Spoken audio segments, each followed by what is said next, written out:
23 अक्टूबर है। खबर का उन्वान है जवानुल उम्र आलिम दीन का इंतकाल, इन्ना लिल्लाहि व इन्ना इलैहि राजिऊन।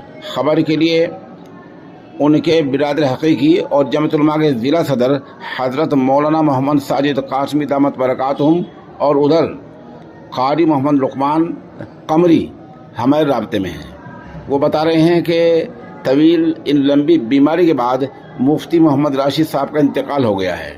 मुफ्ती मोहम्मद राशिद गांव सुन्ना में मनसब इमामत पर फाइज थे और वो दारुल उलूम वक्फ से फारिग थे। उम्र सिर्फ 28 साल थी।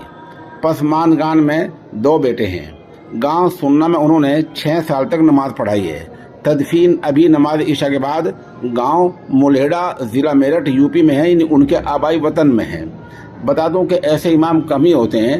वो गांव वालों से इस कदर घुल मिल गए थे, इस कदर मेल मिलाप था, गांव वाले उनसे मोहब्बत करते थे, वो गांव वाले से मोहब्बत करते थे और इस कदर आपस में उखुवत और रिश्ता और इस तरह उनका एहतराम हो रहा था कि माशाल्लाह गांव वालों ने उनकी बीमारी में एक काफ़ी ताउन किया है और अभी भी उनका एक ताउन का इरादा है और माशाल्लाह गांव वालों ने खुद को उनके लिए वक्फ कर दिया था और उन्होंने गांव वालों के लिए खुद को वक्फ कर दिया था। इस तरह इमाम और मुक्तदी आपस में मेल जोल से रहा करते थे।